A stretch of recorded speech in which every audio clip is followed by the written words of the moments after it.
ഇറാനിൽ വീണ്ടും പ്രക്ഷോഭം. ടെഹ്റാനിലെ ഷെരീഫ് സർവകലാശാലയിലും മറ്റ് കലാലയങ്ങളിലുമാണ് പ്രക്ഷോഭം പൊട്ടിപ്പുറപ്പെട്ടിട്ടുള്ളത്. ജനുവരിയിൽ നടന്ന പ്രക്ഷോഭത്തിൽ കൊല്ലപ്പെട്ടവർക്ക് സർവകലാശാല വിദ്യാർത്ഥികൾ ആദരവ് അർപ്പിക്കുകയും ചെയ്തിരുന്നു. ആണവധാരണ സംബന്ധിച്ച് US-ഇറാൻ തർക്കം നിലനിൽക്കുകയും ഇറാനെതിരെ അമേരിക്ക സൈനിക നടപടികൾക്ക് സന്നാഹങ്ങൾ ഒരുക്കുകയും ചെയ്യുന്ന സാഹചര്യത്തിൽ നിർണായകമാണ് വിദ്യാർത്ഥി പ്രക്ഷോഭം. നേരത്തെ നടന്ന സർക്കാർ വിരുദ്ധ പ്രക്ഷോഭങ്ങളെ അമേരിക്കൻ പ്രസിഡന്റ് പിന്തുണച്ചിരുന്നു. ഈ പശ്ചാത്തലത്തിലാണ് വീണ്ടും പ്രക്ഷോഭം ആരംഭിച്ചിരിക്കുന്നത്. ഷെരീഫ് സർവകലാശാലയിലെ വിദ്യാർത്ഥികൾ പഠനമുപേക്ഷിച്ച് പ്രക്ഷോഭത്തിനിറങ്ങി. ജനുവരിയിലെ പ്രക്ഷോഭത്തിൽ മരിച്ചവർക്ക് അവർ ആദരവും അർപ്പിച്ചു.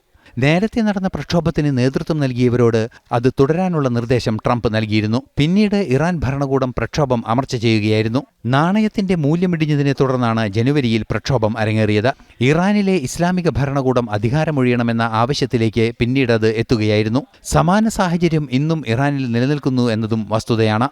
ഇന്റർനാഷണൽ ഡെസ്ക്, ജനം.